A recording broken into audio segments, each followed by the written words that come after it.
What's up, my chatterboxes? This is my review for Love and Hip Hop New York, Season 10, Episode 14, Baby Mena Drama. Please like my videos, subscribe to my channel. I know you guys like the content because it shows in the views. So just press the like button for me, okay? Anyway, I'm just going to get right into this. It starts off with Cisco and Olivia. It's like a continuation from last week where when he denied saying that Rich actually stole from Olivia. So she gets upset. She storms off. She get in the car. He convinced her to hear him out. So she told him to get in the SUV that she was in. So they were able to talk. So he was able to convince her to have a sit down in the restaurant. So she walks out. They goes into the restaurant. Here come Rich Dollaz. Now he had a little how can I say this? His energy was very aggressive. Like you could tell he was already on 10. So when he came in there, he was like, what were we talking about? What's going on? Like, he didn't even really get her a chance to talk. He basically saying, you didn't write on the record. You didn't do this. You didn't do that. Cisco was trying to intervene. And Cisco basically was telling him, like, listen, in order to catch a bear, you got to set a trap. Like, you should hear her out to see what she got to say. Then Cisco had said to him, oh, well, you got to have like a track sheet listing who did what, where this money went, blase. So Richie Dollaz, he pulled that shit out. He showed how many spins December had, how many spins the other song had. He had it all mapped out because his mom wasn't playing that shit. She said Olivia owed them, not the other way around. And I believe Rich. I don't think Rich didn't know improprieties on his part when it comes to you mishandling the money. And Cisco, he is a slick motherfucker. Now, all of a sudden, you and Cisco best of friends because I thought you and him wasn't, seeing eye to eye. Now you and him, able to sit down and have a civilized conversation. And Rich and Cisco. Like, it's crazy to me. So, moving on from them, now we have Erica and Remy Ma. They're sitting down. Remy actually came to Atlanta. She said her father lives down there. And you know what? For some reason, I thought Remy's dad was deceased. But maybe that was her mom's boyfriend. Or maybe I got it wrong. Anyway. So, Erica basically was telling her how she's 2 centimeters dilated. And Remy said, well, when she was 2 centimeters dilated, she was already in hospital. She said, but I'm not going to tell Erica that. So she was telling her how Safari isn't there. She don't want to be a nag. And so Remy basically said, listen, as wives, that's our job to be a nag, especially when you pregnant. He got to give you a pass on that. Safari out of line, point blank period, for being away touring. Wow, this girl is that close to her due date. Come on now, Safari. You should have been doing that earlier in the pregnancy, not when the hell she about to go give birth. Like, where you thinking? What you thinking? Come on now. So now we have Cisco and Peter Gunz. They meeting up at the basketball court. Peter like, why would you have me? It takes you to have me out here playing basketball in the winter. So anyway, the discussion goes something like this. Cisco miraculously remembered possibly having a conversation with Olivia in regards to telling her where to go track her money down, because she said to him, like, listen, I'm popped. I need to know where, my record sales is going, like where my money is going. So he pushed her in the direction of this particular website where so she can track, how much money came in for each particular, record. But this is the thing. He keeps telling Peter that I never said those words that he stole from you. I never said that Rich took from you. Other than her being signed to G Unit years ago, she wasn't attached to anyone else other than Rich Dollaz in those recent years. So you might have not said his name, but you knew exactly who the fuck it was going to trickle down to. It's like tomato. Like, come on. You might then say, oh, Rich actually stole from you. But you kind of led her to that road once she researched and she said her records did X, Y, and Z. And she didn't get, X, Y, and Z. What the hell? What the hell? And then for you to not have mentioned that to Rich is suspect. Just like Peter Gunz said, like, you gotta talk to him. He was like, because you basically the one who started all this stuff up. No, I didn't. You didn't say, like Peter said, you didn't say the words, but you actually said it. He was like, and you gonna have to own up to it. Point blank, period. You stirring the pot. You know what I mean? Come on, Cisco. Cisco is one slimy character. I don't even understand why they still even talk to Cisco. What do he, like, what kind of connections he bring to the table? Where the love come from him? Because I don't even understand how y'all got caught up in business with him. He's a slippery dude, man. He's a slippery dude. So now we have Yandy. She's meeting up with Olivia at the gym. Full glam, might I ask. Let me ask you ladies a question. Do you work out in full glam? I know I don't, but I don't know. Maybe that's a thing now. So they're in there fake working out. So they're talking about the whole Rich Dollaz situation. And Yandy got Rich back 100%.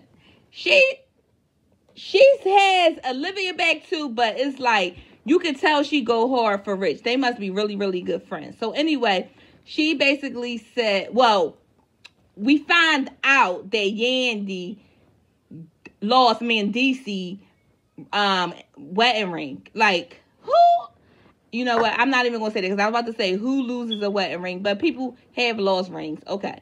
So she misplaced it. She said that during the course of her moving, she misplaced the ring. So I guess she's on the hunt for a new ring.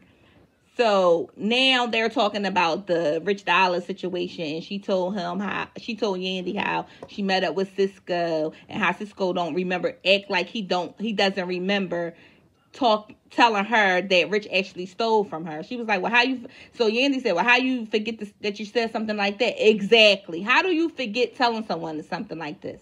So Yandy said that Rich really loved her. He never seen him go hard for a woman like that. She was like, you the only woman I see can make him cry and laugh and everything all in the same thing. She was like, well, I can't tell that he love him. She said, Olivia keep getting on defense with Yandy when she tries to defend Rich, but she has to see it where Yandy coming from too. Like, I never know him to be no thief. I never heard anyone say that he was a thief. So I have to give him a benefit of the doubt. I'm not dismissing what you're saying, but I'm not dismissing what he's saying either. Because that's just like she said, I think you both have your version of the truth.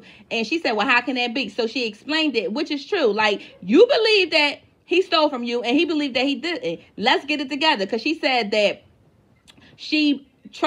Olivia said that how she trusted Rich with doing a split sheet. And she, trust that he would put her and the other writer on and negotiate, you write the contract up, evenly, for everybody to be able to get what they, was owed. So now thinking back when Rich had that split sheet out, is the split sheet accurate? Because if the other two writers if the other writers aren't on the split sheet, is it an accurate split sheet? Because she says she wrote on the record. He keeps saying that she did. So I don't know what's the truth and what's not the truth. You know what I'm saying?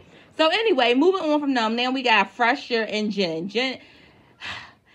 I get what Jen was trying to say, but I just felt like you should have just turned his ass down. If you didn't want to marry Fresher, you should have said, no, not right now. I don't give a fuck who was around. You understand?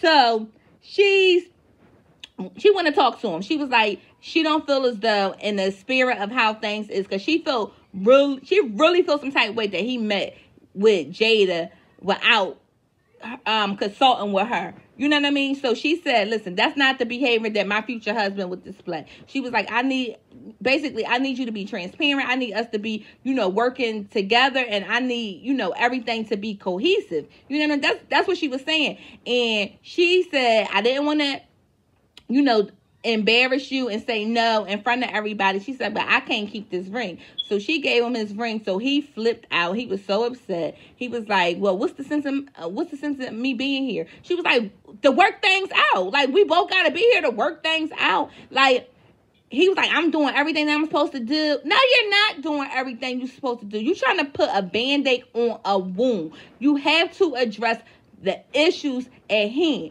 You haven't corrected your infidelities. You haven't, been up and up with her about certain things that's been going on. So why would she trust that you is the man that she should be marrying? I wouldn't walk down the aisle with you. So he all upset, and he storms out and goes to another room. It's just a mess with them two. I don't even know if they a healthy pair, because she said she know him more than her whole life, which she has, and they have 2 beautiful children. She said, but she learned that she could live without his ass, and that's all we women got to figure out. When we figure out that we can survive without a man, it's over. It's curtains after that. You know what I'm saying? It's curtains after that. So moving on, we have a cute little scene with Yandy and her foster daughter. Damn, I forgot her name. That's that quick. Anyway, Infinity. It came to me. So they were in the jewelry store because, like I said earlier in the video, Yandy lost Mendici's wedding ring. So now she has to replace it before he come home, because he's due home any day now. So she said what she won't do is ever say that she lost it. Yandy, that's all he have to do is look at the show, and he will know that you lost his goddamn ring. Now, he might not care because you did give him a blinged out upgrade, but you did lose it. So shut up. Anyway, so they were talking about how it's going to be with the transition from, them being home just with them. Now Mendici is coming, and how would that affect Infinity? But I didn't realize that she was taking Infinity up there. Infinity was going to go see him and things like that. So they already bonded. So she said that Mendici is cool. She was like, everybody's asking her, she gonna call him dad. She said she don't know if she's gonna be calling him dad or anything like that. And Yandy's not putting any pressure on her to do so. I think that'd be weird. I don't think she's gonna call her him dad. It would have to be just a generic, gradual thing that happened. I don't really respect women that, force that on, a child to be calling somebody that's not their father dad. I just don't respect women when they do that. I'm sorry. I just don't. That has to be an organic thing that develops over time. Anyway, so they were talking, and she said, that she's happy that he's coming home. She's okay with it. So I thought that she already figured the situation out, for as Mendici will be able to stay in the same home as Infinity, because they do have laws about felons living with children that's in the system. So I thought that was already figured out, but when she was talking to her confessional, she was like, it stresses her out to to wonder what the outcome may be when it comes to that. So I'm not exactly sure, because I haven't been following her on social media, so I don't know if Infinity is in the home with them or not. I have to look into that. But I hope all can get resolved with that, because she is doing a tremendous job with that young lady. So I just hope that the courts will see it as it should be and just allow her to be with those people, Yandy and her family. So now we have Mama Judy and Yandy. They driving to the prison to get Mendici. Now, we all seen when Mendici came home how Yandy had on his Dalmatian long fur, and they looking like 2 goddamn fools, all jumping out the Uber, going to the trash can to throw his sneaks away just to go back into the goddamn or Uber. Like, I thought, like, if this ain't some ghetto shit, I don't know what is. So anyway, her and Mama Judy they were in the back, in the Uber, and they was talking about how excited they is to see him in DC, how it's been a long time. So Yandy explained to us that they've been keeping his spirit alive, like the side of his bed is like a sacred place in the house. They still have his toothbrush. They still cook his favorite meals. And Mommy Harris was like, she just so happy for him to be home, to be reunited with the children. She was like, Omer, that's all. He didn't even want anything for Christmas. He was just looking, for his father to come home.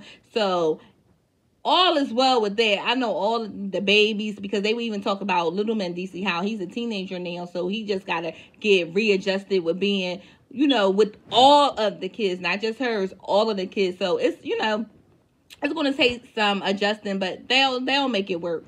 So Mendici was finally released. So like I said, we all seen the shenanigans with those two. So I'm just happy for them and that he's reunited and all is well with that.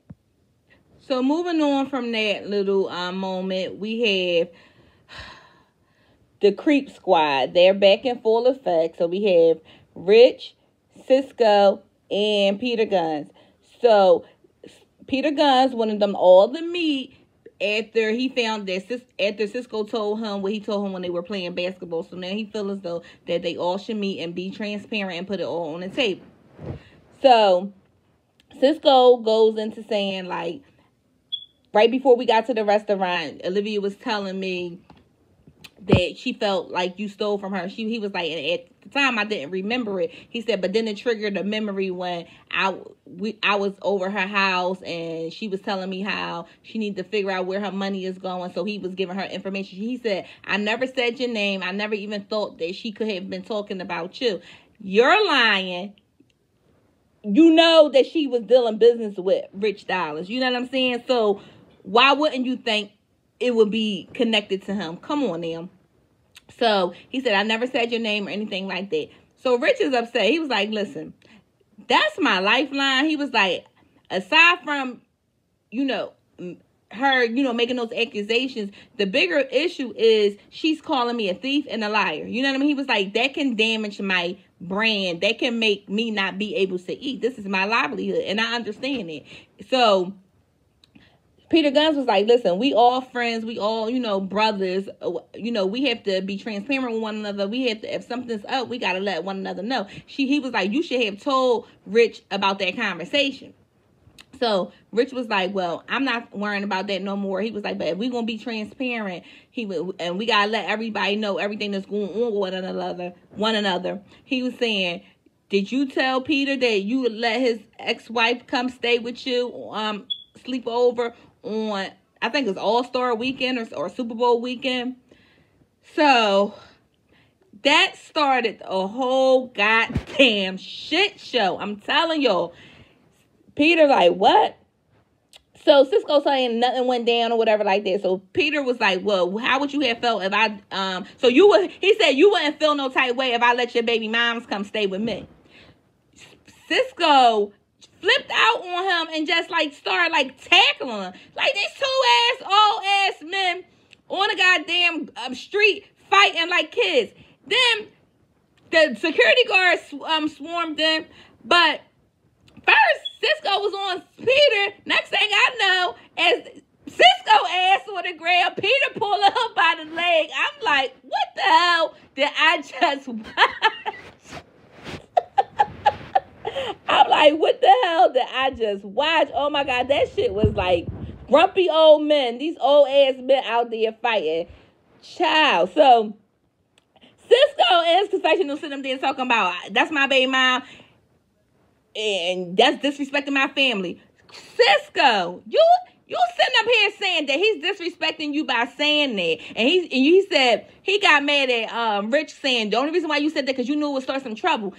You told him that because you knew it would start some trouble. Cisco, you don't think that you were wrong for not letting Peter know that his ex-wife stayed at your house, but you get mad by the fact that he's saying to you, how would you feel if he allowed your baby mom to come stay? He just said those words. You actually allowed his ex-wife to come stay with you, and you attacking him. Like, Cisco, make it make sense. You is a deranged, crazy motherfucker. freaker, okay? You're crazy. The double standard of it all, like, took me out. Like, really? Oh, you're delusional as fuck. That shit was funny. I ain't gonna lie. Doubling back to the fight. I'm still trying to understand how Cisco the one end up on the ground and Peter pulling his goddamn leg. Shit was hilarious. So Rich, like, this is the beginning of, like, a war. He was like, because Peter, he ain't gonna let this shit go. And Peter, all in the confessional, was like, that's a sucker move. Like, I mean, it's just funny watching these old dudes carry on like this. I mean, it's just, like I said, it looked like grumpy old men in action. That's what it looked like to me. Anyway, moving on. So we see Safari. He's in New York for a show. Safari, and you know what? Safari is a handsome guy, but I never really look at him like that because he's such a goofball. So it's hard to, like, see him in that, like, in that kind of way. But he look good in that all black, that black Sherilyn coat. He look good. So anyway, he get the phone call. Well, he got a text. He was like, him and Erica text, talk every day. He said, but when you get a text saying, call me ASAP, he said he knows something up. So he, stopped the show and he actually went outside to figure out what was going on with his wife. And she told him that her water broke and she need him there. And he had to cancel the show. But he's in New York, and we all know she's currently in Atlanta. So he has to get to Atlanta before she actually has the baby. Now, I don't think that's a long flight, but her water just broke, and she was already dilated. So who knows how quickly she could have had the baby. But we see in the scene that we see in the show that she actually does have the baby once, after he gets there. So that was good. He was like, listen, she been carrying my baby for 9 months. I had one job. My only job is to be there. I got to get there. And she's telling him, hurry up, but I don't want you to, get into no crash or anything like that. It was just, I don't know, like, she already told him she felt as though she was about to give birth. I think she had like a couple more weeks left, but she was in that time zone. I mean, in that period where basically you could have this baby at any time. She was huge. It felt like she'd been pregnant for 12 months because maybe she let us know early on, but she seemed like she was pregnant for a long time. So, he had to curse, like, scream at somebody. I guess somebody was, like, beeping at him in the car. So he was getting all, like, hype about, the urgency was to try to get there to make sure he's there with the first, the birth of his first child. So all is well with that. They did finally deliver a beautiful baby girl. We haven't seen baby Samuels yet, but I'm sure she's gorgeous. And did y'all see when they showed him holding her, how, like, it looked like she was just looking up at him? I was like, oh, that was just so nice to see. That was just so nice. So this is the season finale of the show. So they, how they wrap it up with everybody just giving like a review of what they have going on. So Remy said that her album is almost done. Pap is about to go full throttle with this rap stuff, and Erica and Safari, they just had their beautiful baby girl, as we seen. She states that her and Joe aren't together, and she says she's like a sucker for love. So, she's on a prowl because they show her getting all sexed out. Everybody seemed like they, doing good and looking at things in a positive, direction. So that's all I have for this episode. If you guys like the content, please feel free to like, comment, and subscribe. And don't forget to holler at your girl.